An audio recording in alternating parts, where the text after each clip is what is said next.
Poner a calentar 1 litro de leche hasta que llegue a los 45 grados, es decir, que esté caliente pero sin llegar a quemar.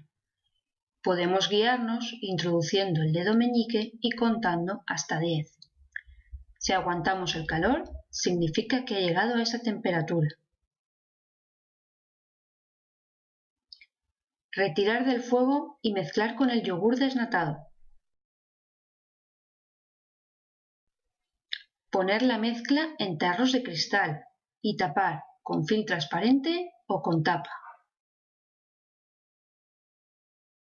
Introducir los tarros en una nevera y dejar reposar al menos 5 horas.